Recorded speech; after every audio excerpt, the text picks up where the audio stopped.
Welcome back to the 2015 PRI Show in Indianapolis, Indiana. Jim McElvain with Optima Batteries here in booth 3161 in the yellow building, I guess they call it.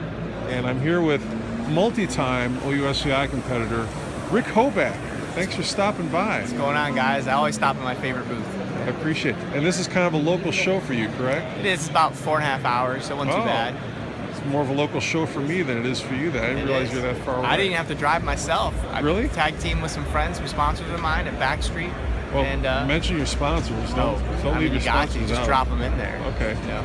So for folks who, and I'm sometimes one of them, they put the name with the car, and when I show somebody their face, it's like, I don't know who that guy is. The blue Corvette guy. Oh yeah, I know the blue. Yeah. So tell people, what cars have they seen you in Optima's Search for the Ultimate Street Car and the Ultimate Street Car Invitation? Wow. So it started with a 2007 BMW M6 is when I first got involved with the series and went to the 2013 Invitational, and that was a real, eye-awakening for me. I'd watched it, the series, or not the series, but I'd watched the OUSCI on TV. I started building a car for that, but I just never knew how to get the attention. I'm just a little guy, just doing my own thing, and I never knew how to get their attention. So I was out at the Silver State Classic out in Nevada, and I met Jimmy Day, and I did really well at that event. And he brought in I was the first BMW to ever come to that event, so that was pretty cool. And then the following year, we campaigned that BMW for about half the year, and at the same time, I was running a twin-turbo Corvette, all-stock LS1 with 2 turbos underneath it, and chasing 200 miles an hour with that car on a budget. It was just a budget build, trying to chase 200. And I did that for 4 years, and I finally hit my goal of 202 miles an hour, broke 6 records, and did all kinds of great things, but I didn't have a next goal for that car. So I decided to take that car that same weekend, go out to an Optima event, and leave the BMW. We went out to St. Louis. And same setup, same tires, same land speed, everything. Had the parachute on? Parachute and everything. And we had a lot of fun out there. And I realized that even though it's a Corvette and it's supposed to go around corners, when you go land speed racing, the setups are different, everything's so much different that I could hold my own on the road course, but it really wasn't road course ready. Stock stuff's great, but it wasn't good enough. So that's when I got with the guys from Willwood, Forge Line, JRI. I mean, we got a lot of support, and we turned that land speed car into a diversified road course, autocross, speed stop, car driver. We have air conditioning still in, subwoofer TV, in a street car, race car that goes really, really fast. So how many events did you run in 2015 in the qualifying series? I believe we ran 5 events and then the finale. It was a rough season, though. The season got cut short. I had a couple things, family obligations, and I was in a wedding for Michigan, which was the closest event for me, and we looked at every different way to get there. I even talked to Ken Thwaites about jumping on his airplane. I'm like, hey, I need some help. I got to get to this event. So, we just tried everything. I had a little bit of breakage. We had some carnage at one of the events in Charlotte that, nearly wiped me out. I did really, really well in the beginning at speed stop, and then autocross, I literally got 1 pass at the end. I did well enough to place, but we couldn't make that drive for the road rally portion. Who's Larry Baxter? Larry Baxter? Yeah. Probably right behind me. I don't know. No, he just said you should head over to Mullins Race Engines when you get done with this interview. All right, that'll work. All right. That'll work. So, 2016, you've seen the schedule.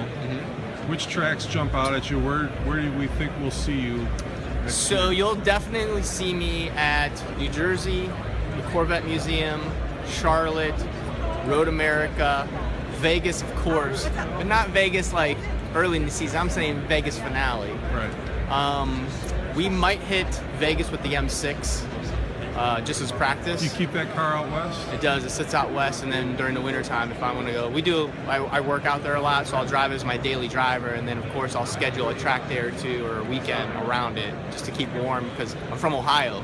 We don't race in the wintertime, it's freezing cold, so I got to keep warm and keep up with everybody. So when April comes and we go racing, I'm already warmed up and ahead of everybody else. So. Okay. Larry says he's just a fan, but he does want you to come over to Mullins Race Engines booth. Larry, you got to tell us what the booth number is so Rick knows how to get there, because his navigator, Dee Bunnell, is back in Ohio right now. Yeah. He's lost without her. crew chief, you know, extraordinaire. So she drove a little bit this year. She did. Tell us about that. She drove a 71 Datsun 510, which is really fun.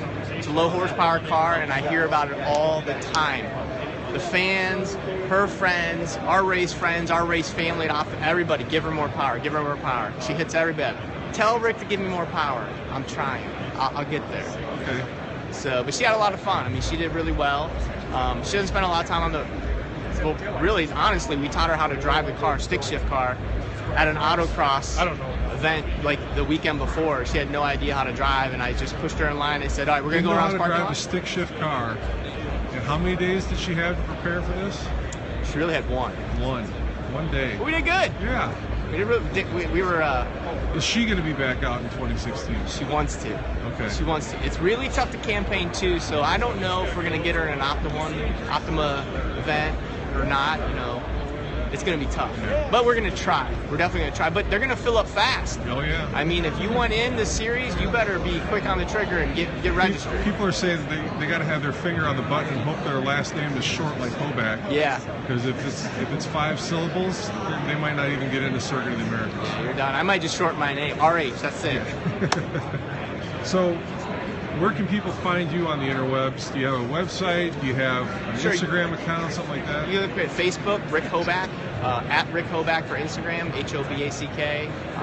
You know, we're all over. D-Bon-L, you can find her everywhere. She posts every morning. Every morning. So we have this racing weight loss program. The car's going to lose some weight, but she's got me every morning, like between 5 and 6 a.m., working out, drinking Shakeology. How much have you lost? I don't really track how much I lose. I don't know, but I know I fit in my little tiny seat. So as long as I sit in my racing seat and it hugs me, I know I'm good. If I have to squeeze into it, I know I better get on the treadmill. All right. Do you have sponsors that you want to give a shout out or mention to? Absolutely. I mean, especially the ones that are in the series. I mean, obviously Willwood is a great partner. I mean, I couldn't do some of this stuff without them. And we have Forge Line that helps out a lot. We have Van Steel. What does Van Steel do? Because you see that on a bunch of Corvettes. And absolutely. They are really good with Corvettes. They do some other stuff, but man, they're really good. They do suspension stuff. They do, whether they're selling SKF bearings at a great price, they do your sway bars. I just talked to them about some sway bar packages. They have some really neat stuff on the horizon. So it's a really cool company, and they do a lot of Corvette. And they're smart. I mean, I just ran into them in an autocross and just kind of hanging out, and I went out and they gave me some pointers of just how my caster was looking as the car was on, and you don't have people talk to you in that term, you know. They might look at a stagnant car and go, oh, you know, how's your camber? But I mean, I'm on course and saying, you know, your rotation, and they're really giving them some very detailed information. So those are really smart guys at Van Steel. You know, as far as Backstreet Performance, they're going to help me with the current build for the next year, get me down with some horsepower. Do you have big plans for next year with the car? There are. Anything you want to mention, or you want to keep it all secret? No, I can mention a few things. So my background is at land speed racing, and that's really where I enjoy those events. It's a personal. It's the hardest thing I've ever done to try and go 200 miles an hour. It's just very personal. You use every ounce of your mind power and just trying to make the car go. When you're in the 180s, 190s, like it's like a brick wall. I mean, it's really hard to go fast. So I'm going to go back to that this year, but I still have all the Optima events that we're going to definitely attend. I mean, there's, I think, at least 5 of them that we'll get to. So I'm going to try and jumble that schedule around a little bit, but my goal is to go 225, 230 this year in the standing mile. But my real goal is 200 in the half and 250 in the mile. It's going to be tough to do with the same car. Same car you're going to run the Optima event? Same car for now. I might have to diversify eventually because it's hard to be competitive with everything. I mean, I've done it so far, but to really get to the next level and start reaching for the 250 mark, it's going to be tough. Not to say that car wouldn't make it and do some great burnouts down a straightaway at some of these tracks, but we'll see. It should be. We're talking to a couple of different manufacturers, motors and engine builders, and we're thinking like 1,800 to the wheels to get the program started, and then we'll just have to see where we end up. All right. Well, thanks for stopping by, and we look forward to seeing you in 2016. All right, man. Thanks.